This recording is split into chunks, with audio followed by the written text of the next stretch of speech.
Salut les go, Toms de retour dans la capsule pour une nouvelle saison. C'est encore le début de l'année, donc on va profiter pour vous souhaiter meilleurs vœux, santé, richesse, succès dans toutes vos entreprises. C'est une nouvelle saison et avec moi, j'ai balancé le crew. Donc, n'oubliez pas de vous abonner, partager la vidéo et poser vos likes. Cette année, on prévoit des choses grandioses. Et sans plus tarder, je vais laisser les gars se présenter. On commence par qui? On commence avec Parker. Let's go. Mr. Parker, meilleur pronostiqueur de la saison 1, 0 défaite. Oui, si vous voulez des pronostics sûrs, avec des finitions précises, vous savez qui écouter. Vous savez. Ça, c'était Parker. You already know what time it is. Let's go. Yohan, let's go. Mr. Yohan, le ganga de la podcast, celui qui donne tous les pronostics. Donc, n'écoutez pas les autres menteurs là. Si vous cherchez un pronostic, le vrai, le bon, venez chez moi. Ça, c'était Yohan. Dans la capsule, on continue.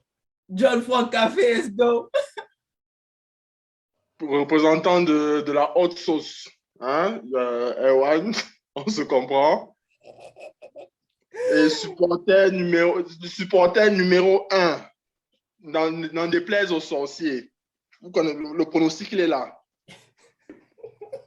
Le pronostic est déjà là. C'est là. Vainqueur de la canne, vainqueur de la canne. Let's go. Voilà, exactement. Let's go. Next, on a Léo. Léo le VRC, le virus riche et célèbre. Ça fait pas longtemps que je suis là, mais j'ai déjà amené ma petite patte surprise avec Peña. Hein? Personne n'y croyait ici, là. J'ai expliqué et finalement, il n'y a que Parker qui m'a suivi. On va voir qui sera le meilleur pronostiqueur cette année. Let's go! Et moi, vous savez déjà qui je suis. Toms, the only black science. Donc, abonnez-vous dans les pages. Allez-y, suivez les gars. Let's go, c'est parti les gars. C'est parti.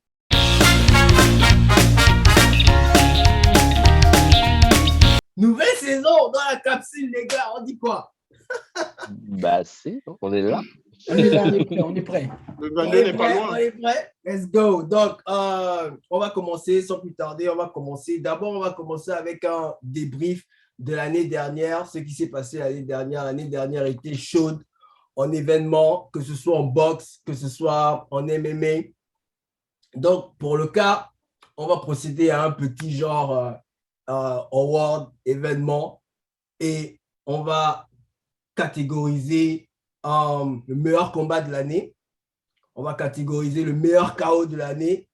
On va catégoriser le meilleur combattant de l'année chez les hommes et chez les femmes. Et ça, on englobe le tout, ok? On prend boxe et MMA.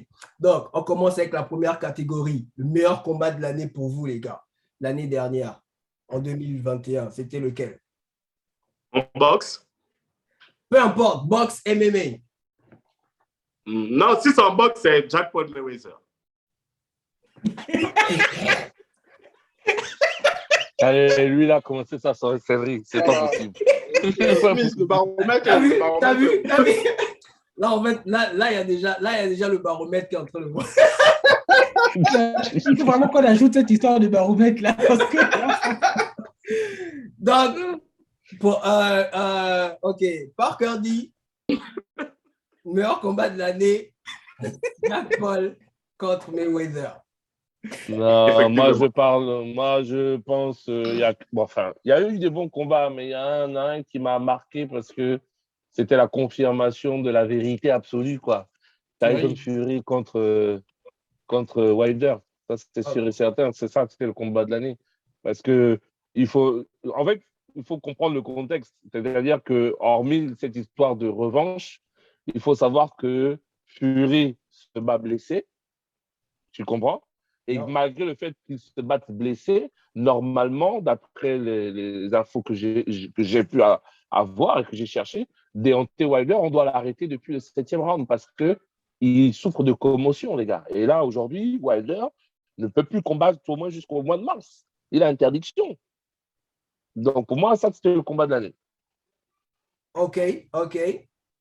Pour Léo, c'est Wilder Fury. Yohan? Bah, moi, en fait, d'abord, je vais séparer en fait boxe MMA. En boxe, je vais partir en fait comme Léo parce que Wilder, en fait, Fury, je pense qu'il n'y a pas eu mieux en fait en boxe cette année, quoi. En plus, avoir les deux en fait au meilleur de leur forme, c'était le combat que tout le monde voulait voir. La revanche, Wilder en fait qui est revenu en fait avec une meilleure tactique au début et comment le combat en fait a continué, comment le combat s'est terminé, tu peux pas trouver meilleur combat cette année. En MMA, moi le combat qui m'a le plus marqué c'est Volkanovski contre Ortega parce que c'était un combat, le combat était trop chaud, trop chaud. À plusieurs reprises, je pensais que Jean Ortega devait finir en fait Volkanovski. Mais la résistance, comment il a réussi à sortir à chaque fois des étranglements que notre ami Parker aime souvent dire, c'était du haut niveau. Donc moi, ça me deux combats de l'année. Si je devrais choisir deux combats dans les deux disciplines. John Frank Café. Pareil, j'ai toujours mal au cœur quand je parle du combat de Wilder contre Fury, comme si c'est moi qu'on avait bastonné là-bas. Et non, mais vrai, ça fait. Chaque fois que je revois ça pour comprendre le truc, mais ça fait mal. Je cherche, il n'y a pas eu de combat de mémoire de poids lourd ou 5 knockdowns.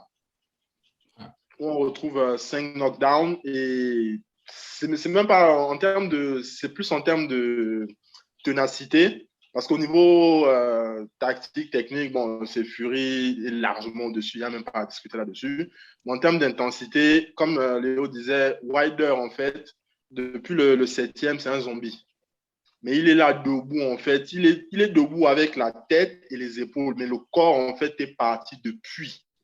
Et quand il se fait mettre KO, pour moi, bon, voilà, c'était la suite logique. Mais il a, malgré les quelques éclairs qu'il a eus, voilà, ça c'est en boxe. Et en MMA, je partais également sur Volkanovski versus Ortega parce que là, c'était une guerre. Parce que le mec qu'on appelle beau gosse, Ortega, là, bon, tu vois l'état de son visage après. Mon gars, les orbites gonflées de partout. Et Volkanovski qui sort du premier, surtout le premier étranglement, il fallait le faire en fait. Ouais, parce que le truc c'était deep, mais vraiment. Et voilà. Bon, j'avais comme l'impression que tout le monde allait dire en boxe, tout le monde allait dire Fury, Wilder. Et en MMA, j'avais comme l'impression aussi que tout le monde allait dire Ortega, Volkanovski. Donc, je prévoyais d'aller avec Justin Gaethje et Michael Chandler. Michael Chandler qui commence le combat chaud, comme d'habitude. Et après, bof. Bon, ce qui est bien, c'est que le combat est allé jusqu'à chez les juges. Donc, voilà pourquoi il y a eu beaucoup d'actions. Non, les gars, moi, je vais vous surprendre. Hein, parce qu'on parlait de choisir un combat en boxe et MMA, mais maintenant, si vous voulez que je choisis en MMA, vous allez être surpris, les gars. Pour moi, le combat de l'année en MMA, ce n'est pas un combat masculin. Hein. C'est Zhang Noumarenas, là. Oui, aussi, très beau. Le combat que Zhang aurait dû gagner, non? On est d'accord. Oui, je ne voulais pas lancer les cailloux tout de suite, mais si tu lances le caillou à ma place, c'est déjà bon. Non, Zhang aurait dû gagner le combat, on est d'accord. Je ne sais pas si elle aurait dû gagner le combat, mais ce combat-là était carrément intéressant. Donc, ça, c'était combat de l'année, prochaine catégorie. On arrive au chaos de l'année pendant 2021. Pareil, toute catégorie, tout sport confondu, boxe, MMA. On commence par qui? Parker, let's go. Effectivement, nous sortir chaos de l'année, Paul sur Woodley.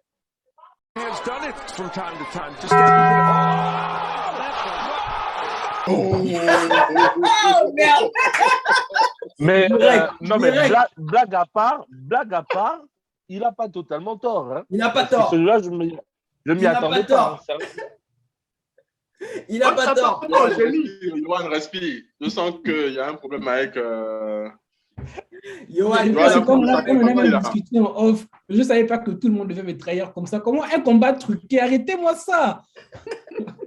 Non, mais même si c'est truqué, moi, même en étant truqué, je ne peux pas accepter de prendre un KO comme ça. Regarde, la technique était pure. Léo, il a cotisé pour la retraite. Ah oui, mais lui, on se demande. Oui, en fait, c'est ça. Il a combattu là, c'est pour sa retraite. Mais la technique, il même a- la technique du. Non, là, c'était pur, les gars. Ouais, C'était clean. ouais. C'était clean. Non, Non, il y a non, une là, analyse où on voit comment il lui fait le signal et puis il fait des Quel signes. signal? Arrête ça, quel Canelo signal? utilise même la même frangin. tête. Qu'est-ce que tu racontes? Il y a les Non, signaux. Johan, arrête ça. Même si on me donne un signal pour que je prenne un coup de poing, je ne peux pas prendre ce genre de coup de poing-là. Ça, c'était un pétard sorti de l'espace. Non, mec. Je ne te cache pas. Enfin, c'est un peu perso ce que je vais dire.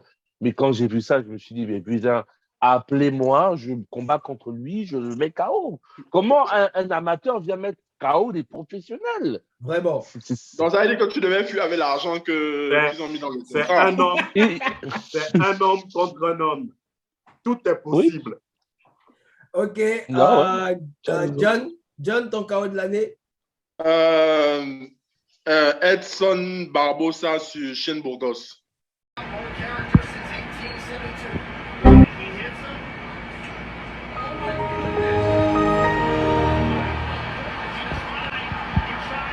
Si vous vous souvenez de l'accusé de réception. Le retardement.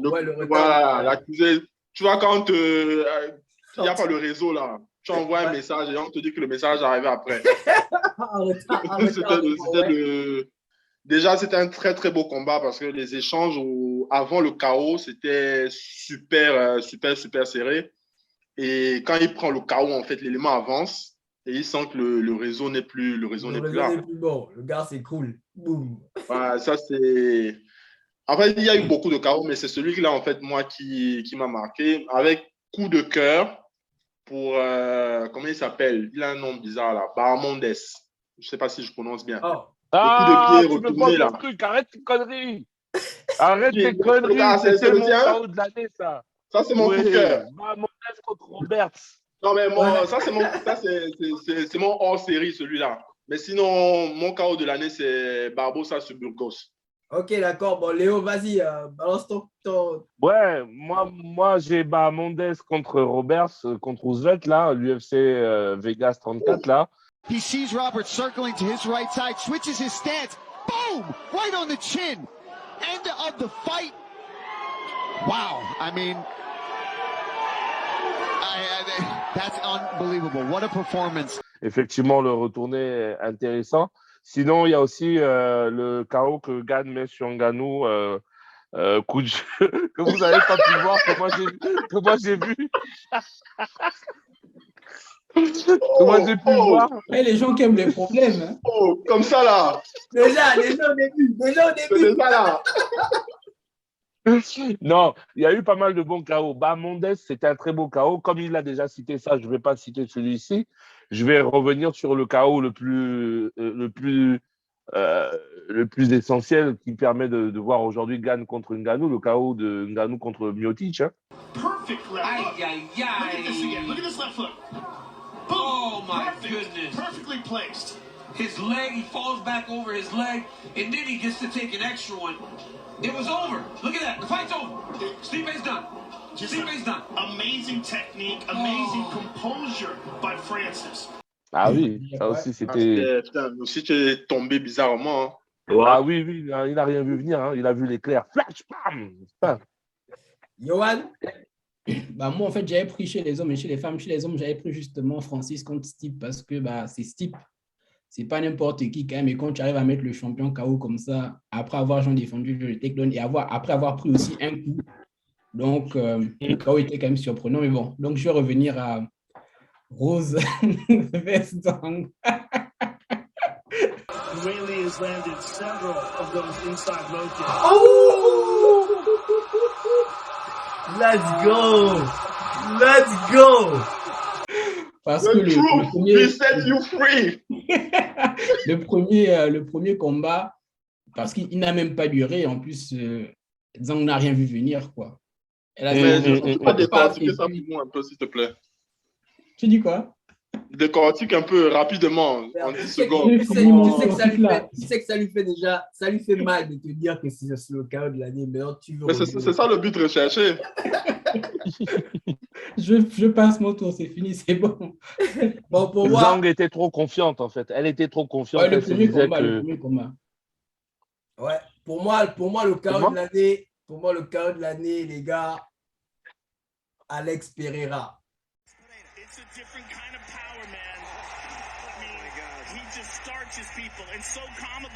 Fly me, boum. Ouais. Alex Pereira, en plus, c'était son premier combat en MMA. Il te sort un KO. Le gars avec qui ne pas striker, les gars. Ne strikez pas, le meilleur striker du monde. Fly me, boum. Après un combat, tu dis déjà ça. Non, mais après. Le truc, c'est que tu ne l'as pas vu dans les. On a tous dit pareil. Comment on l'appelle? En Muay Thai. En Muay Thai, il a mis KO. En Muay Thai, il a mis KO Adesanya 2 fois. Oui, je sais que Pereira, c'est la bête noire d'Adesanya. Je sais que. Moi, je l'attends. Moi, j'attends de voir où il va arriver en MMA parce que c'est toujours. Tu regardes aujourd'hui, les gens ont confiance parce que Gane, il a tué en Muay Thai. Ouais. Mais qu'est-ce que ça va donner contre des vraies personnes qui vont le toucher? C'est ça aussi, tu vois. Pereira, c'est son premier combat. Mais moi, en Muay Thai ou en kickboxing, j'ai vu des gens beaucoup plus intéressants. Hein. Cédric Doumbé, il est beaucoup plus intéressant à regarder que Pereira, une meilleure technique. C'est le gars de John, non? C'est le gars de John. C'est le gars. Ce n'est qu'un gueulard, laissez-moi ça. En interne. Tu es en train de lancer beaucoup de. Regarde, après tu vas dire que c'est moi. Tu vas m'accuser. Le gueulard. Ouais, ok, d'accord, pas de problème. Bon, on continue. On a la prochaine catégorie, c'est combattant de l'année. On commence d'abord chez les hommes. Pour vous, les gars. Pour moi, c'est Kamaru. Ok, Yohan, Kamaru, c'est vrai. Il n'y a rien à dire. 3 combats. On est toujours dans boxe et MMA. Ouais, boxe. Oui, MMA, mélangé. Check Paul. Non, mais moi, je le sais dans ce soir. Il a été convaincu. Lui, c'est Jack Paul. C'est mon combattant de l'année. Ok. Pour revenir moi en boxe, j'aurais peut-être dit Canelo parce qu'on a l'impression qu'il est vraiment seul sur sa planète, quoi. Il n'est pas seul. Sinon, Voilà, Dieu a eu raison de te couper. Non, parce que on cherche le meilleur combattant de l'année, c'est tout. Canelo, c'est notre histoire. Une fraude. Donc, Léo, pour toi, le combattant de l'année chez les hommes? C'est dur parce que c'est dur de dire quelqu'un d'autre que Ousmane. C'est vraiment très compliqué parce que c'est son année. Mais pour sa régularité et pour sa rapidité dans son ascension, et ça ne veut pas dire que je le supporte, hein, c'est juste parce que je suis objectif. En MMA, Cyril Gane, l'année qu'il fait en 2021, c'est quand même une année surprenante. Le gars, en 3 ans, ce qu'il est devenu, il n'y a pas beaucoup de gens qui sont arrivés à ce niveau-là. Maintenant, moi, je rajouterais, vous allez peut-être rire, mais les gars, Usyk, passer de light heavyweight à heavyweight et gagner, Usyk aussi, il a sa place. Hein. Donc, pour moi, c'est Usyk, Fury ou Gane. Kamaru, je le mets hors catégorie parce que c'est évident que tout le monde va dire Kamaru. Ouais. Après, on va aller dans l'évidence, en fait, avec Kamaru parce que 3 défenses de ceinture. C'est surtout ça, en fait, qu'il faut noter. C'est même pas 3 combats. Parce que les combattants qui ont gagné 2 fois, 3 fois, je pense qu'on peut en trouver. Il a cité Cyril et tout. Mais Kamaru, en fait, c'est 3 défenses de ceinture et dont un KO monstrueux qui était même nominé à l'UFC pour les KO de l'année. Et il met KO, je ne sais pas qui a mis KO, comment il s'appelle, Masvidal. En fait, c'est un domaine où les gens avaient des doutes. En se disant, non, mais il va lutter. Même Masvidal s'attendait à ce qu'il lutte. Et mon gars, la droite qui est passée là. Donc, Kamaru Usman. Et en boxe, je vais aller avec Canelo parce que, bon, en fait, il est sur le Fujiyama, quoi. C'est trop évident, en fait. C'est ça que voilà, il a pris combien? Il a combattu combien? 3 fois cette année. Ouais. Et donc, il a contre Saunders, que je retiens, et contre Caleb Plant, en fait, qu'il a battu depuis la pesée, en fait, depuis la conférence de presse. Le combat, c'était... Voilà, si tu fais ça à quelqu'un en conférence de presse, c'est fini. Hein. Normalement, tu dois signer la clause pour te rétracter. Ce genre de truc. Donc, Canelo. Ouais, pour moi, je vais aller avec. Pour moi, c'est évident. C'est évident. Kamaru, Usman, 3, comme tout le monde dit. En fait, c'est le choix évident en MMA. Et en boxe, par contre, je vais aller avec Fury. Ouais, mais je suis quand même étonné de vos choix, hein, les gars. Parce qu'il y en a un, vous m'avez saoulé avec ce gars-là en fin d'année, mais personne ne l'a cité. Oliveira. Non, mais après, Oliveira, il a juste eu. En fait, moi, j'ai pas dit Oliveira parce qu'il n'a pas vraiment défendu sa ceinture. En fait, il a gagné la ceinture et après, il a défendu une fois. Il a quoi, deux victoires dans l'année. Voilà pourquoi j'ai pas mis. Mais Kamaru, c'est 3. Il a défendu sa ceinture 3 fois dans l'année. Ouais. Donc, vous voulez dire que Paul, un amateur qui arrive, ne mérite pas d'être avec tout ce qu'il a fait. C'est bon. Il a fait quoi? Il a fait quoi? Si tu cherches à nous faire parler, tu nous dis déjà. Il a le KO de l'année. Il a le KO de l'année. Ok, d'accord. Pour toi. Même les frères Paul, tu vois, on les voit comme des blagueurs, etc. Et finalement, tu vois, il y en a un qui n'a pas peur de revenir parce que contre le match 1 contre Woodley, on disait déjà qu'il y avait de l'ambiguïté dans ces histoires-là. Donc, il a voulu quand même prouver, même s'il y avait ambiguïté selon moi également, que l'ambiguïté, c'était juste un accident et qu'aujourd'hui, il peut reconfirmer et il a reconfirmé. Donc, on peut quand même dire que c'est la révélation de l'année, mais de là à dire que c'est le combattant de l'année, bon, on sait que c'est le sorcier Parker qui a parlé, hein, on est au courant, hein, on ne va pas discuter trop longtemps. On bouge du côté des femmes maintenant. Je vais rappeler vite les choix. Pour Parker, le combattant de l'année, c'était Jake Paul. Pour Léo, c'était Ousmane, c'est ça? Regan pour son évolution et puis en boxe, Usyk et Fury. Usyk et Fury, ok. John? Ousmane, Canelo. Ousmane et Canelo, et c'était le même choix pour Johan, c'est ça? Aussi, ouais. Ok. Donc, on bouge chez les femmes. Combattante de l'année pour vous chez les femmes. On commence avec John. Johan. Ok, Johan. Mais bon, après, moi, ce n'est pas vraiment la combattante de l'année, mais on va dire elle mérite pas mal. Je ne vais pas dire Rose. Je veux parler surtout de Pena, en fait, parce que quand tu bats la GOAT, on parle bien de la GOAT. La performance, elle est exceptionnelle. Quand tu bats, en fait, la GOAT, tu as le mérite, en fait, d'être au moins sur le podium. Mais sinon, après, je vais partir pour Rose, en fait. Le premier combat, en fait, extraordinaire. Le deuxième combat, il y a un vol. Mais bon, il y a la victoire quand même. Il y a la victoire quand même. Donc, les 2 points, ce serait Rose et puis Pena. OK. Parker, il est là? Oui, je disais, pour moi, c'est Peña la combattante de l'année.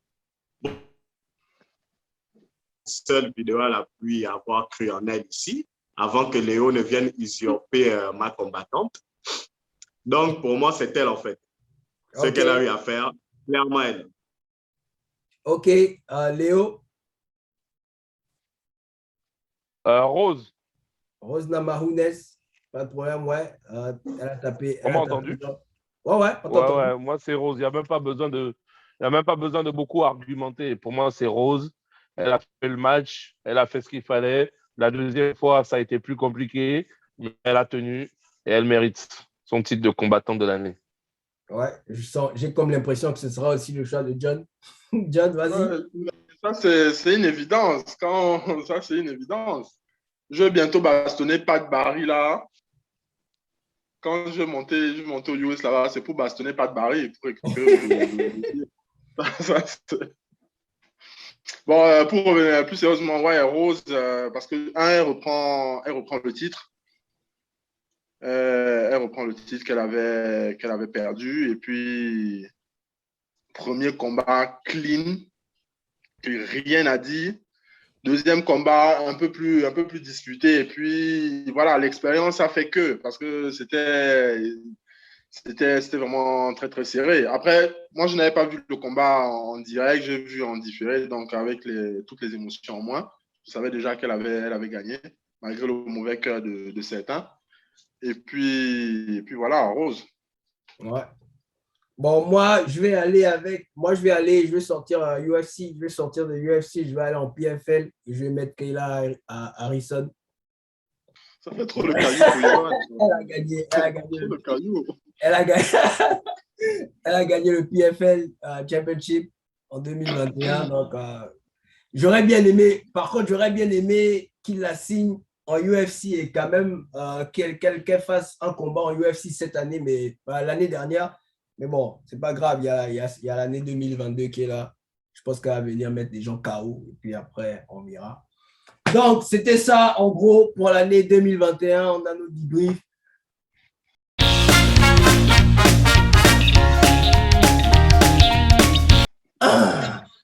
On va continuer et revenir sur le dernier pay-per-view de l'année 2021.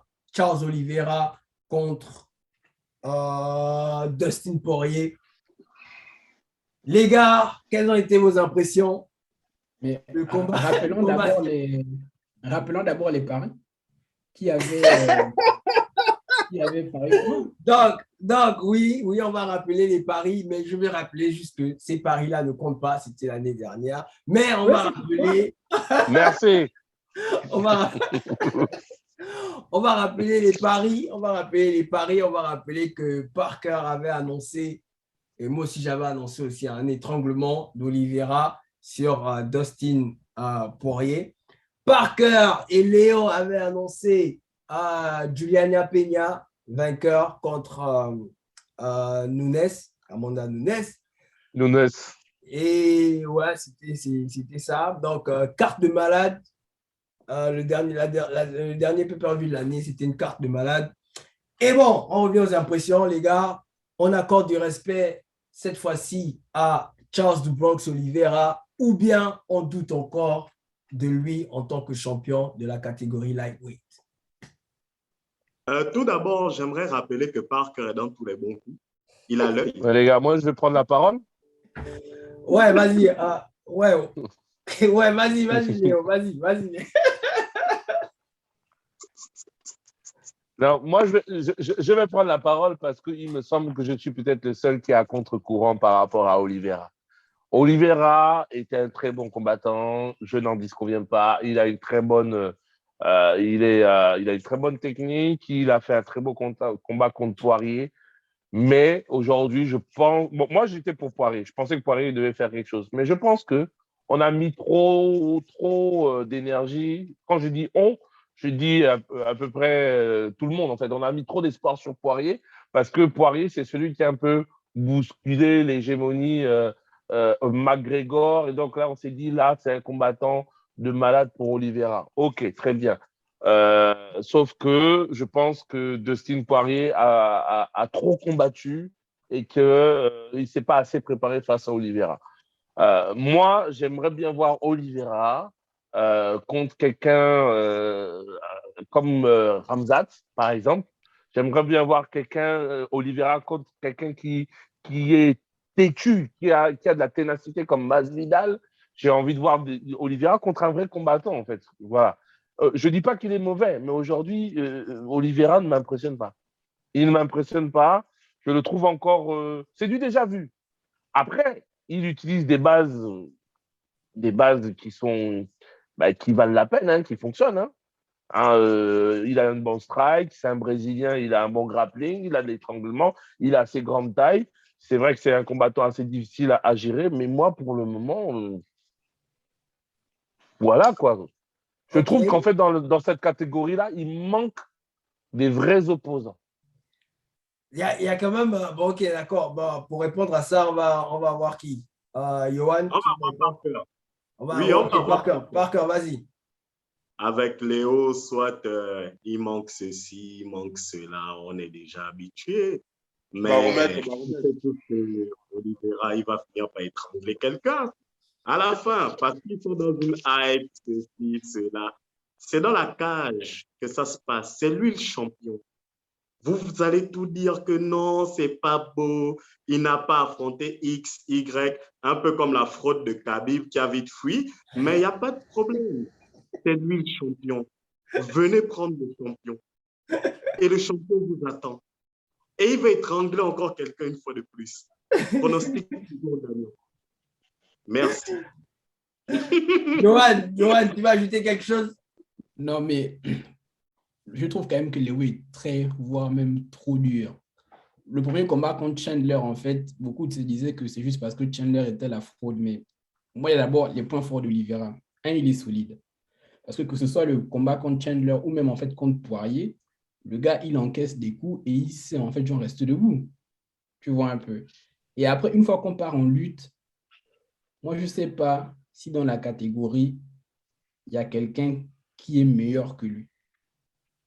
Point d'interrogation.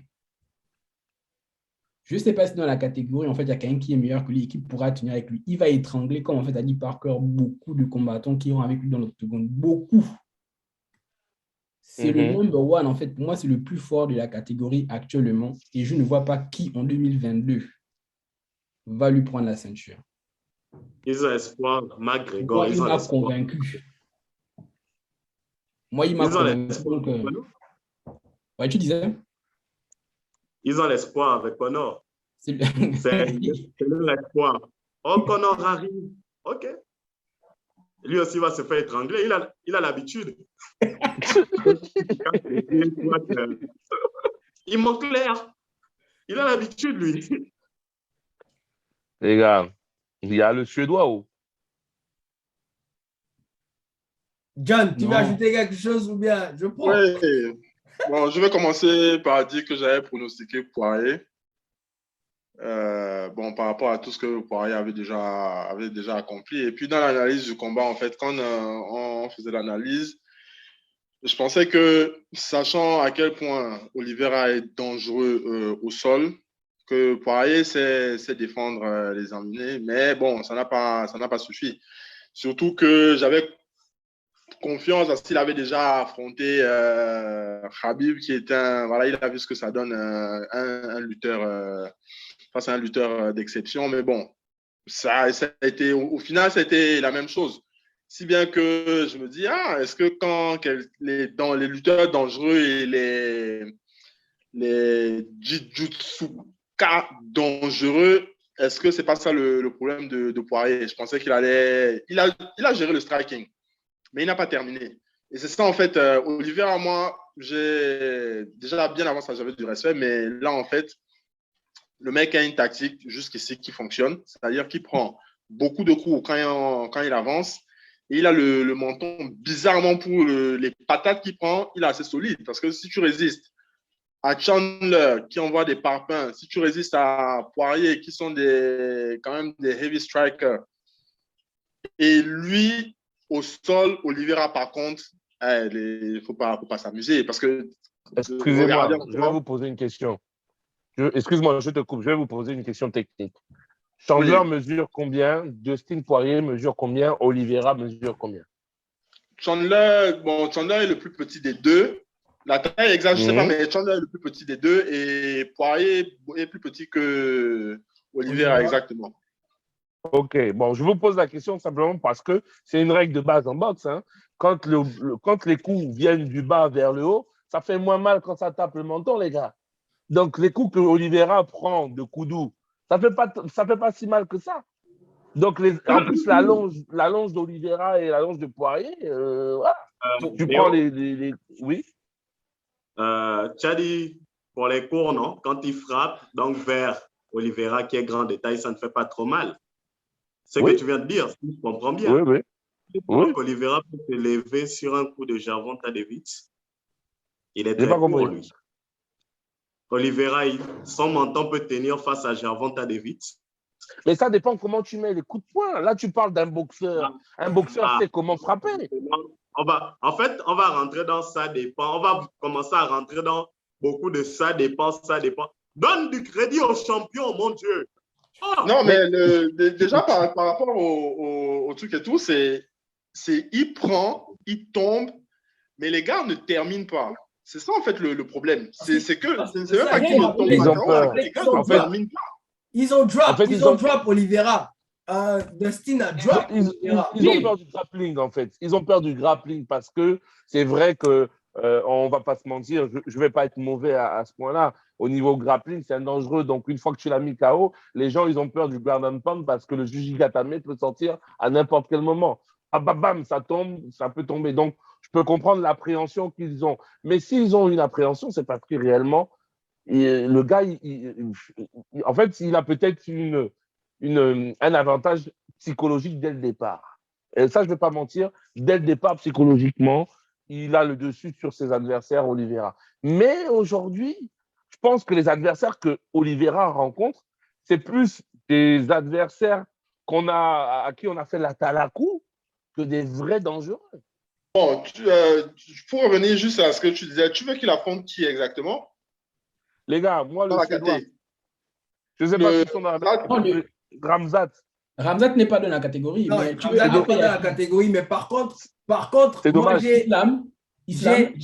j'ai quelqu'un pour ouais, vous. Il y a Islam qui est en train de monter dans la catégorie. Mais ils vont arriver. Mais ils vont arriver. Le truc, c'est que ne serons pas, parce que là, ne serons pas pressés. On a présenté les gars, il les a finalisés. Ça, c'est déjà un. Et avec comment ça s'appelle?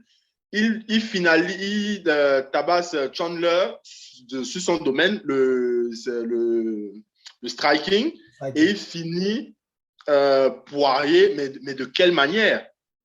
Et ce que je vais ajouter aussi, c'est que, comme disait Léo plus tôt, Léo veut que le gars affronte des gars têtus qui ne s'arrêtent pas, mais il a affronté Chandler. Et Chandler, les gars, on va peut-être se dire que Chandler, oui, son domaine fort, c'est le striking, mais n'oublions pas que Chandler a ses credentials. Et la lutte. Il a la lutte aussi et la lutte. C'est ça. Ce qui a manqué à Chandler, c'est le cerveau. Il a été bête. Après, c'est aussi le problème de Chandler. Chandler est toujours chaud. Chandler, en un round, le premier round, tu vas te dire c'est le meilleur combattant de tous les temps. Mais après son premier round, là, c'est fini, quoi. Il n'a plus rien. Mais attends, je dis, Charles Oliveira, c'est champion incontesté, on n'a pas de souci, pas de problème. Mais quand il manque des adversaires comme ça, pourquoi ils ne vont pas chercher dans d'autres catégories? Mais après, il y a Justin Gaethje. Il ne manque pas d'adversaires. Enfin, la liste est longue. La liste est très longue. Excusez-moi, c'est moi qui ai bugué. Je ne parle pas de catégorie. Pourquoi ils ne vont pas chercher dans d'autres conférences? Par exemple, au Bellator, ou alors… parce que les gars, moi, je vois, on se concentre sur l'UFC. Mais est-ce que vous avez vu les combattants des autres comment merde? Les autres organisations, là. Les autres organisations. Ouais, mais après ils sont allés chercher de l'argent aussi. Ils sont allés chercher Chandler. Ils sont allés chercher Chandler là-bas, non? Ouais. Léo, je vais faire le on a donné à Chandler. Il a eu le Dana White privilege. C'est ça, en fait. Directement, il arrive. Il n'a même pas fait un combat. Directement, il arrive, il défend il combat pour la ceinture. On lui a donné, comment il s'appelle il a ce côté qui. Hooker, c'était Hooker, non? Ouais. Ah oui, c'est vrai, Hooker. Mais non, mais pour ça, non. Non, mais pour ça, quand il arrive, il est le remplaçant de Dustin et comment on appelle? Khabib. Quand Chandler arrive, il est le remplaçant. Au cas où l'un des deux se blesse, c'est Chandler qui défend, qui combat pour la ceinture. Et après, on lui donne son premier combat contre Hooker, qu'il tabasse, et après, il combat encore pour la ceinture. Il revient d'une autre catégorie, en fait. Parker voulait me dire quoi, là? Parker voulait dire… Je fais le représentant de Dana White. Quand ils seront assez bons, on va aller les prendre. Pour l'instant,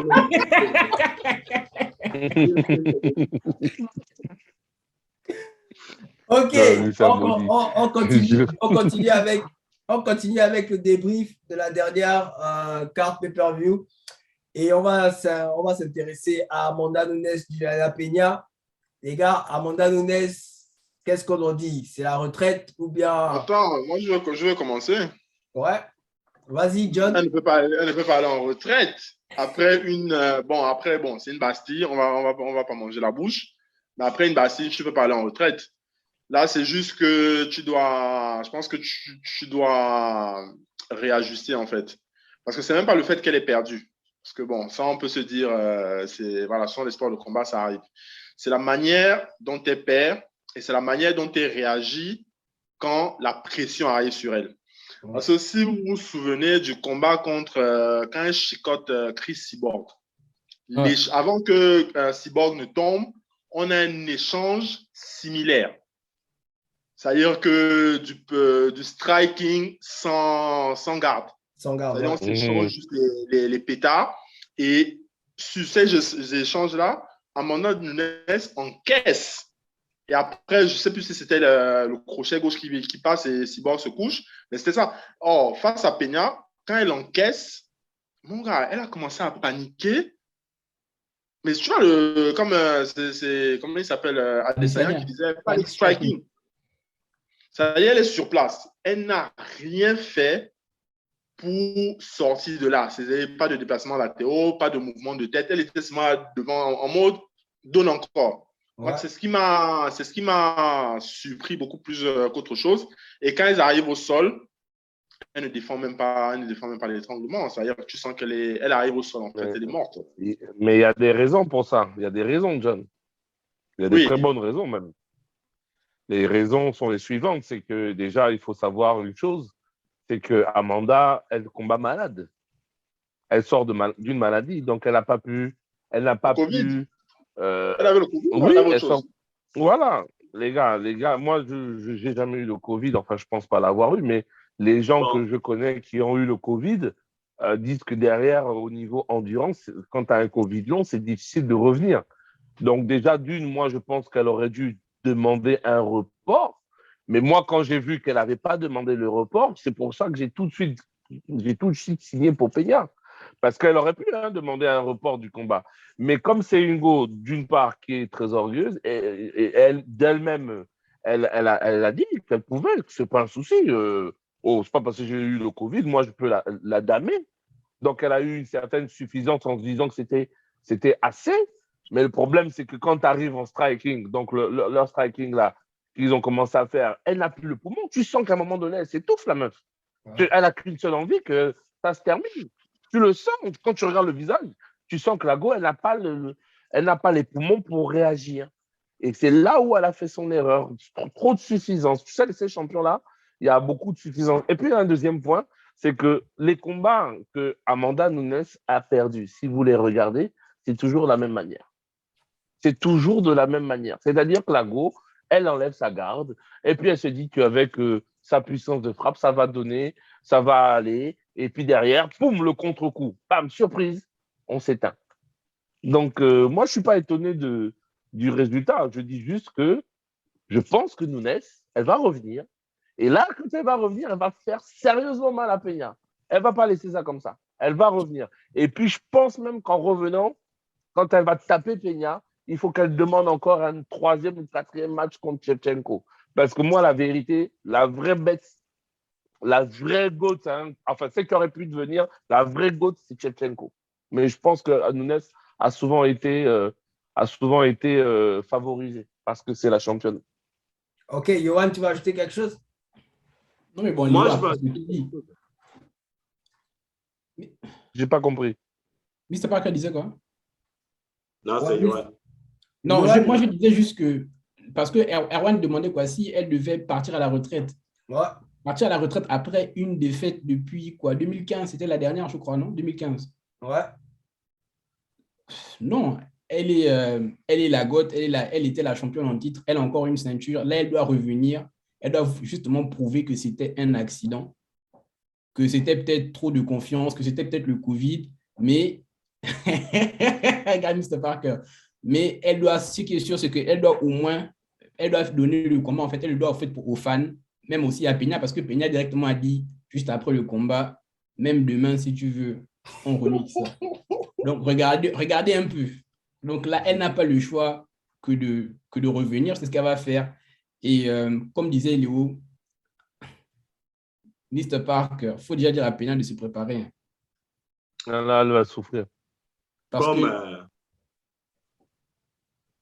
Comme Ouais, vas-y, Parker.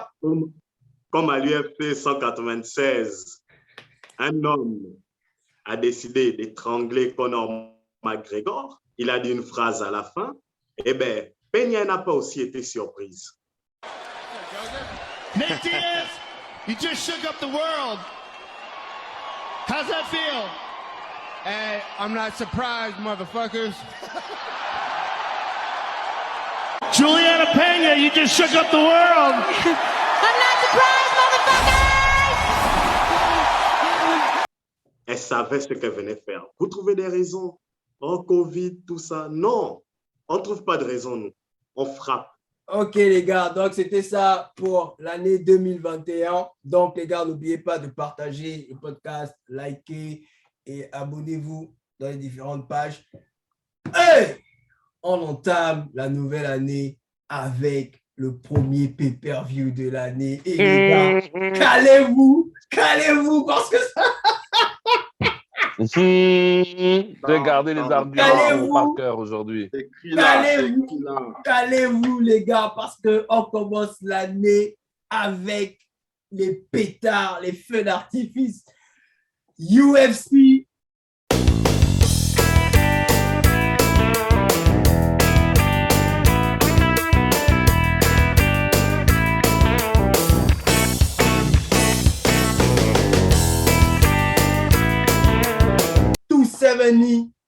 Cyril Gane, Francis Ngannou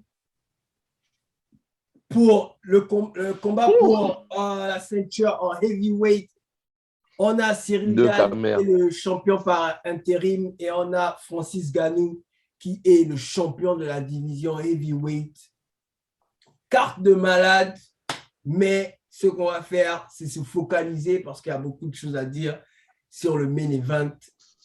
Cyril Gane et Francis Ngannou.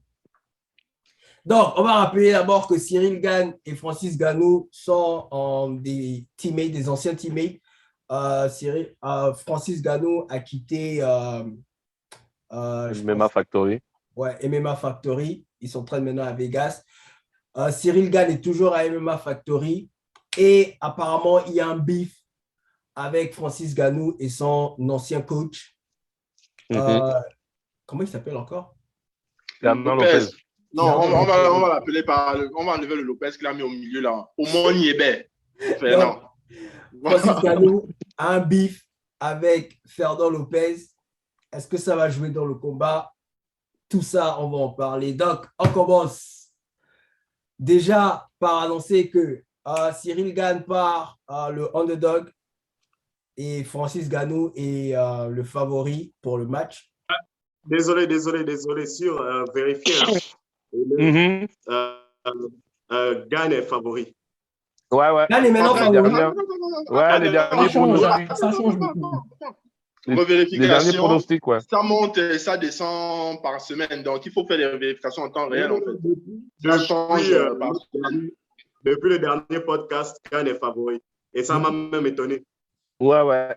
Moi aussi, j'ai vu ça là même, pas plus tard que ce matin. Gane favori. Oh, ouais, c'est vrai. Le champ est set as an underdog. OK, ouais. Francis est maintenant, à ce jour, Francis est maintenant le underdog et Cyril Gane est le favori du combat. Waouh, je suis étonné. Je suis vraiment étonné. C'est fait exprès. Donnez-moi la parole, je vais vous expliquer. Non, attends, je finis avec. C'est qu'on doit commencer par les deux sorciers. Ouais, attends, bon, je vais commencer par dire Francis Ngannou est plus 100 et Cyril Gane moins 120. Donc, pour vous, les gars, comment vous voyez le combat? Johan, on commence avec toi. Je vais reprendre les mots de Ngannou, en fait. Il y a un grand frère qui va aller frapper son petit frère. OK. C'est les mots de Ngannou lui-même qui a dit. Quand le grand frère va activer le Beast Mode, il n'a jamais vu son grand frère en Beast Mode. Parce que on n'oublie pas la vidéo de leur entraînement de gimmick qui a fuité, les différentes interventions de Fernand Lopez pour essayer de rabaisser un peu Jean Ngannou, d'essayer de remettre un peu Cyril en haut pour faire comprendre, entre guillemets, que Ngannou n'a pas de chance. à cause d'une petite vidéo de striking. En plus, apparemment, voilà, apparemment, il aurait une vidéo où Gane met Francis KO avec un genou, je crois, en fait, sur les côtes ou au foie à peu près. Au foie. J'ai vu la vidéo. En sparring. Les que du sparring, ce n'est pas un combat réel. En sparring, il y en a beaucoup qui tombent KO. Donc ça, déjà, ce n'est pas un argument. Donc, on attend maintenant de voir le combat réel, mais si on me demande mon pronostic, on commence avec les pronos bien. Oh ouais? Si on me demande mon pronostic, KO de Ganou avant le 3e round. Ce combat ne va pas durer. D'accord. Ouais, non, mais avant le 3e round, c'est vaste, hein, parce que si tu me dis un round dure 5 minutes, s'il met KO à... Je ne sais pas ce qu'il avait donné comme pronostic. Ils avaient dit 30 secondes. Ils avaient dit 30 secondes. Au 2e, tu peux jamais... ce n'est plus 30 secondes. Hein? Ce n'est plus 30 secondes. Non, ça, c'est le pari fétiche du Kinganga. Ça, on laisse ça. Ah, d'accord. Les gars, les paroles s'envolent, les écrits restent. C'est été écrit 30 secondes. 2 sorciers. Ok, je repars alors. Le combat va pas atteindre la fin de la première minute, ça va finir en 30 secondes. Ok. Ça, c'est pour les pronos. Ça, c'est la partie pronos. Ok. Léo? Non, Parker. Écoute, non, Parker va me répondre parce que je sais qu'il aime bien me répondre. Il va me répondre. Non, sincèrement, moi, je suis un pro. À la base, hein, je suis un pro Ngannou. J'ai vu tout ça là. Son parcours est magnifique. Mais il a un vrai problème. Il a un problème sur lequel j'ai cogité pendant cet été-là, ces vacances-là. C'est qu'il ne sait pas fermer la bouche, le mental. Fernand Lopez, c'est son entraîneur à la base. Donc, il sait comment perturber Ngannou et c'est ce qu'il est en train de faire depuis longtemps. Je ne dis pas que moi, j'ai vu le combat de sparring. Je ne dis pas que par rapport à ce que j'ai vu, Ngannou va gagner. Non. Je dis juste que lors du sparring, le sparring déjà a duré 3 heures. Donc, déjà, un sparring 3 heures, le frangin était épuisé. C'était pour travailler son endurance. Et il a pris un coup de genou malencontreux où le KO, c'était juste un genou au sol. Mais ce n'est pas ça qui m'a fait douter. C'est non seulement les propos de Fernand Lopez. Parce que Fernand Lopez travaille Ngannou sur le spirit. Et comme un con, Ngannou est en train de tomber dans son piège parce qu'il répond à tout va. Alors qu'il était silencieux pendant un laps de temps, maintenant il répond. Il ne veut même plus que quelqu'un lui dise quelque chose de négatif, etc. Il répond, donc il perd beaucoup d'énergie là-dessus. Et le deuxième élément, les gars, c'est que moi, je me suis posé une question, c'est moi, j'aime pas voir un Gane boxer en MMA parce que pour moi, là, il combat comme un amateur. Mais j'ai essayé de comprendre pourquoi le gars, il combat comme ça. Les gars, j'ai regardé ce combat avant, ce combat de Muay Thai. Il ne prend pas de coups au visage. Il ne prend pas de coups au visage. Tous ces coups en MMA, il n'a pas pris un vrai coup. C'est pour ça que moi, mon pronostic, c'est Ngannou gagne s'il ne dépasse pas le 3e round. Parce que si le 3e round arrive, Gane est toujours debout, Gane gagne au point. Parce que Gane, il combat comme un boxeur amateur. Il touche. Il touche seulement. Il n'a pas besoin de faire mal. Il touche. Il marque des points. Et regardez ces combats de Muay Thai. Je vous ai envoyé les vidéos. Hein. Il se déplace comme un middleweight, hein, les gars. OK. Parker.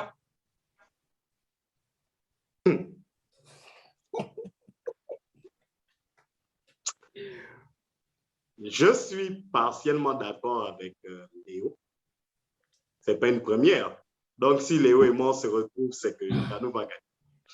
Bon, la hype gagne. J'aime bien ça. C'est pour vendre tout ça. Pourquoi la hype? Pourquoi accompagner ta... Laisse-moi d'abord parler. Non, c'est pour accompagner. C'est pas pour te couper. C'est pour accompagner. Et tout... il va rentrer, il va essayer de gagner au point, rentrer, toucher, sortir et tout. Ouais! Tout le monde, en tout cas, tous ceux qui regardent au moins le MMA, ont déjà vu, savent même c'est quoi la stratégie. Ils ne vont pas aller dans un concours de force avec Ngannou. Mais moi, je pense qu'avec toute la haine, je dis déjà, toute la haine, tout ce qu'il y a là, ce combat-là, Ngannou voudra mettre la main sur lui. Et j'avais dit à Tops que tout le monde voit le KO de Ngannou. mais vous serez surpris. Et ça, c'est mon prono. J'ai déjà même misé dessus. Soumission. Et de coup, ce ne sera pas technique. Il va l'attraper, ils vont s'attraper et il va le soumettre de force. Deuxième round, Ngannou le soumet. Misé. Donc, John, et ne vous inquiétez pas, les gars, là, on est encore au pronostic, mais on va entourer, en tout cas, les débats qui entourent le fight, en tout cas. On va engager ça. Donc, pour l'instant, c'est encore les pronostics. John, vas-y. Quand tu vois la casquette. Menteur. Non, attends.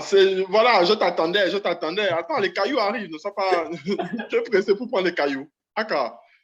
Quand tu vois la casquette, c'est ça depuis le départ. Mathieu. Gane est camerounais aussi, non? Donc, tu peux aussi représenter. Non, Gane est camerounais? Non, je ne pense pas. Oui, si, il est franco-camerounais. Sauf que lui, il a choisi la France. Sérieux? Mais oui. Non, ça, j'avais pas l'info. Ok, moi aussi, j'avais pas l'info. Maintenant, pour revenir au fight pour proprement parler et tout, ça veut dire, comme je disais dans les notes vocales, c'est l'un des combats sur les derniers main events qu'il y a eu. On a beaucoup d'informations sur les combattants, en fait. On a les informations sur Gane parce que le mec, il a duré dans l'octogone. Il a quoi? C'est 3 soumissions, 3 finishes et peut-être 4 combats au point. Voilà. À l'inverse, comment il s'appelle? Francis, lui, il est expéditif. Et on a pu voir lors du dernier combat contre Stipe, en fait, ce que ça fait quand il est calme, quand il réfléchit. Et c'est c'est ce que je veux voir, en fait, lors de ce combat-là. C'est-à-dire que contre Gane, il faudrait être méthodique. Si tu dis que tu arrives avec la force, comme ce qu'il a fait contre Rosenchik, où il a envoyé les marteaux, tu vas perdre. Si tu dis que tu ne réfléchis pas, tu vas perdre. Donc, ce qui va se passer, moi, je pense, et quand je vois son physique sur les dernières photos que j'ai vues, l'élément un peu perdu en masse musculaire légèrement. Donc, je me dis, moi, je pense qu'on traverse le 3e et qu'il gagne au 4e, soit le KO, soit la soumission. Mais ça va se passer, on va traverser ce sera plus endurant que ce que l'on pense. Qui gagne? Francis. Ok, donc ça veut dire qu'on a Johan, Léo, Parker et John pour Francis. Alors, il faut préciser, tu as Johan, 30 secondes, Parker et Léo, 2e round, et John, 4e. 4e. Mon pronostic, je ne sais pas pourquoi Johan a eu peur. Avec tout ce qui se passe autour, 45 secondes. 45 secondes, les gars. Francis envoie Gane dormir. Maintenant, let's go.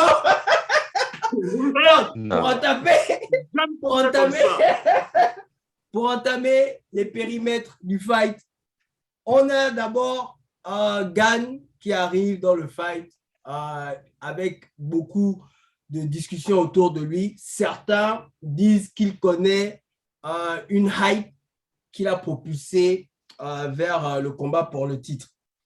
Pas certain. Donc, les gars, selon vous, est-ce que Gane est arrivé au combat pour le titre un peu trop vite ou bien son parcours vers le titre est justifié? Vas-y, Parker. Pour moi, mine de rien, par rapport à Ngannou, quand tu mets Gane et tout, c'est plus vendeur. Comme John disait, Johan n'aime pas les mannequins, mais clairement, là, je parle du aspect marketing visuel. Quand on voit un Gane et tout, les gens aiment ça, même les meufs vont aimer, ça va attirer et tout. C'est un peu plus vendeur. Je suis mitigé dans ce que tu viens de dire. Tout simplement parce qu'il faut écouter les commentaires des premiers matchs de Gane où on expliquait que les matchs de Gane n'étaient pas beaux à voir. Même Dana White lui-même les critiquait en disant que c'était… Voilà, il se plaignait que c'était trop technique, c'était pas beau à voir. Maintenant, il faut savoir que Dana White, il n'aimait pas forcément les combats de Gane, mais il a un problème avec Ngannou. On ne va pas se mentir. Non seulement parce que Ngannou va trop vite, Et puis, ce ne sont pas des combats qui sont très vendeurs. Hein. Si tu regardes les totaux des pay-per-view, ce n'est pas forcément les combats de Ngannou qui rapportaient le plus. Mais c'est aussi parce que dans son arrogance, Ngannou, si Ngannou n'était pas champion ou si Ngannou n'était pas un destructeur, ça fait bien longtemps que White l'aurait viré de l'UFC. Et pour ajouter à ce que tu es en train de dire, en fait, il y a aussi, dans tout ça, il y a encore le management de Ngannou, en fait, qui n'est pas que Dana White n'aime pas, en fait. Tu vois, parce que voilà. Moi, je pense que c'est même surtout ça le problème. Leur façon de négocier pour Ngannou, c'est un peu off avec Dana White, quoi. Vas-y, la prolongation. White a vu son pesant d'or. Il s'est dit, bon, moi, je veux virer Ngannou. La personne qui est apte à le virer actuellement, c'est forcément quelqu'un qui le connaît. Gagne, on va faire sa promotion. Pour rebondir sur tout ça, quand Parker parle de hype, on va replacer tout le truc dans le contexte. Il arrive à l'UFC après 3 combats. Ça, c'est le premier truc. Bon, Lopez explique qu'il arrive à l'UFC après 3 combats parce que c'est bien négocié dès le départ. Il s'entend avec le matchmaking de l'UFC en disant « J'ai mon gars qui est au TKO, il est bon, regarde. » Et au bout de 3 combats, il signe. Maintenant, est-ce qu'il a été vite propulsé? On peut le dire. C'est pas une hérésie que de le dire. Maintenant, il se retrouve à battre qui? Parce que ce n'est pas propulsé et puis tu ne bats personne. Tu affrontes le 3e de Volkov, tu le bats. Et on a vu, avant que Volkov ne se fasse toucher par Lewis, on a vu comment il a maltraité Lewis. Tu affrontes celui qui est censé affronter Ngannou. Parce qu'en fait, tout ça, c'est une histoire de stratégie. Mais c'est les trucs qui se font en fait en négociation. Et quand on regarde même The Bigger Picture, on se rend compte que c'est aussi un levier contre John Jones. Dans l'équation, c'est-à-dire que... Il faut arrêter de nous fatiguer avec John Jones. Il peut encore... Non, je parle je parle pas de machin. Arrête. Non, je parle de levier parce que John Jones arrive, il dit qu'il veut le truc et tout. Quand tu te rends compte que c'est un levier, il dit j'ai un petit qui est là, si tu ne veux pas combattre, moi j'ai des combattants. Mais vous voulez que Cyril affronte qui? Miocic ne pouvait pas, il avait pris un KO. Comment il s'appelle? Curtis Blade. Miocic, c'est retraite anticipée, laisse tomber. Curtis Blade ne pouvait pas parce que Curtis Blade dormait encore du fait du combat contre Lewis. Donc vous voulez qu'il affronte qui? Yohan, toi, tu as quoi à dire en fait sur l'ascension de Gane jusqu'au titre en fait? Moi, je trouve que le titre intérimaire, tu vois, il n'est pas, je veux dire, justifié. Il n'est pas justifié. Il n'y a aucune raison à ce moment-là en fait de donner un titre intérimaire en fait à Gane pour aller affronter Ngannou. En fait, vous avez presque tout résumé. Il y a deux raisons seulement en fait, qui au-delà du et ces 2 raisons-là n'englobent pas du tout le mérite de Ngannou. La première, c'est parce qu'on sait qu'il y a John Jones depuis qui boude parce qu'il réclame une certaine somme pour avoir en fait son combat pour la ceinture. Donc, Dana, il est embêté avec John dans les négociations. Et tu as Francis aussi, à qui il reste, je crois qu'il restait à l'époque, je pense, 2 contrats, c'est à peu près un contrat. Un avec victoire 2, en fait, c'est ce que à peu près disait Dana. Donc, on va dire 1-2 combats. Donc, à ce moment-là, en fait, tu dois créer une nouvelle personne qui va en fait, entre guillemets, genre, à qui tu vas donner beaucoup de hype pour mettre la pression sur les 2 autres. Bon, maintenant, on arrive maintenant au sujet du jour. Pour valoriser pour valoriser nos paris, nos pronostics, parce que cette affaire de tu prends un pari et puis ça passe ou ça casse là et puis après tu dis que c'est toi le meilleur. Non, c'est la technique de Parker, ça. On prend la carte, on prend la main carte, tu dis tes paris et après... Non, monsieur, avec l'argent des gens, vous ne pouvez pas imposer des règles. C'est l'argent des gens. Donc, avec l'argent des gens, on va prendre le main event et limite le co-main event parce que Moret... On n'y va pas, on n'a pas... Ok, d'accord. Ok, d'accord. Vous êtes d'accord. Comme Yohan, Paris... Donc, c'est plus la même carte, on va venir au main event. Oh, Mr. Parker. Non, Non. Non, on ne va pas jouer avec l'argent des gens. Après, ils vont aller faire des combinés. Ils vont venir dire que les gars la racontent. Non, 2 combats. Ok, d'accord. Bon, deux combats, parce que bon, même le Common Event aussi, c'est un combat en titre. Au Common Event, on a Brandon Moreno et Davidson Figueiredo. Voilà un combat là qui est intéressant aussi. Hein. Très intéressant, right? Ah. Donc, vas-y, Parker. Donc, donne-moi ton combo, Common Event et Main Event. C'est Moreno, en Common Event, c'est Moreno contre Davidson. Bien sûr. Figueiredo. Victoire par soumission de Moreno et victoire de Ngannou. Ok, d'accord. Ça, c'est déjà rentré dans le fichier Excel. Johan. Moreno 4, Ngannou 30 secondes. C'est ok, c'est déjà rentré. John. Ngannou 4e, comme je dis tout à l'heure. Et Moreno en soumission 3e. Ok. Léo.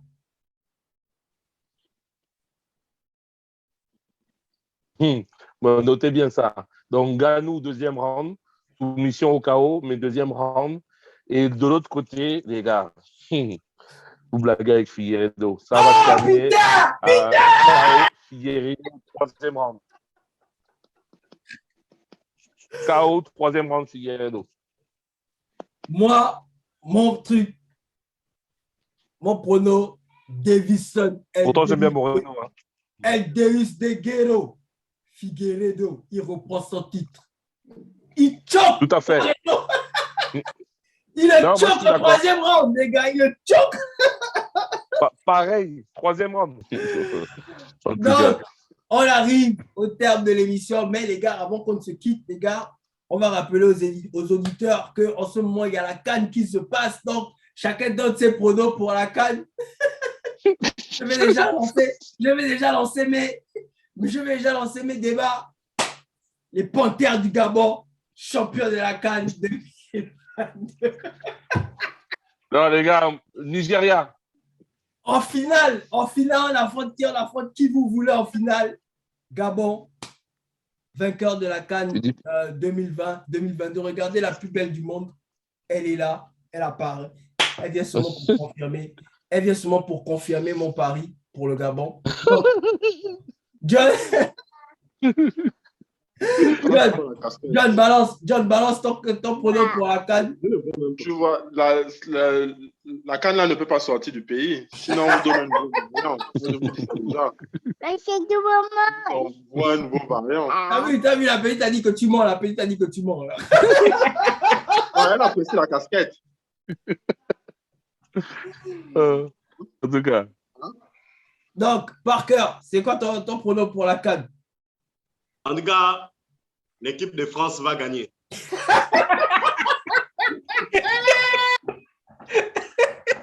Lui, il est terrible, c'est pas possible. En tout cas. Léo, c'est quoi ton pronom pour la CAN? Moi, j'ai dit le Nigeria. Je vois bien le Nigeria. J'aimerais bien que le Gabon aille loin, mais bon, tu connais les choses du Gabon. Je ne suis pas sûr qu'on aille très loin. Mais ce que j'ai vu du Nigeria, c'est les seuls qui jouent assez bien, parce que les autres matchs m'ennuient. Ouais. Mais ouais, je mise sur le Nigeria. Johan. Gabon, 75% de chance, 25% de chance pour le Sénégal. Let's go, les Panthères, vous avez vu. Donc, c'était ça. On était dans la capsule. On réitère encore nos voeux pour la meilleure année, les gars. Bonne année à vous tous. Chacun va dire là où vous pouvez les retrouver. On commence par Johan. Vas-y. Comme d'habitude, sur les Scientifoot et puis parfois sur Twitch, Yonip, pour ceux qui veulent regarder. Ok, Parker. Il a changé, il s'appelle maintenant Tranquillo Parker. Oui, parce que je suis toujours calme. Donc, sur mon Twitter, Tranquillo Parker, vous allez trouver les analyses. Let's go! Léo, vas-y, t'es mute en ce moment. Ouais, écoute, tu me trouves sur les Scientifoot, sur Facebook, Léo Le VRC. Et puis tu me trouves avec le grand frère de Parker à Toulouse de temps en temps. On est là, quoi, dans le game. John. Ah, juste très rapidement, vous pouvez également suivre l'équipe que je gère sur Toulouse, l'Agathe FC. J'ai créé une équipe depuis près de 10 ans sur Toulouse et ça fait 4 ans qu'on est champion de titre du championnat sur lequel on participe. Donc, vous pouvez suivre aussi la page Agathe FC sur Facebook. Let's go. Faut venir sur Twitter, Léo. Faut arrêter ça. Twitter. John, ouais, on verra. Fantasy Foot 2, Cameroun, vainqueur de la CAN 2021. Sinon, on vous envoie un nouveau variant. Voilà.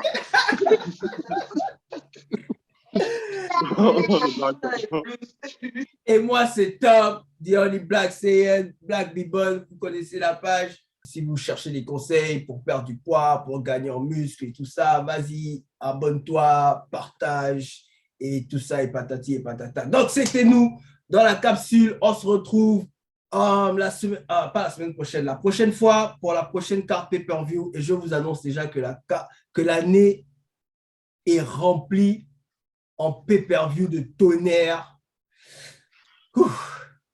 J'ai hâte qu'on aborde ces pay-per-views là, les gars. Donc, c'était nous dans la capsule. On se donne rendez-vous la prochaine fois. Peace!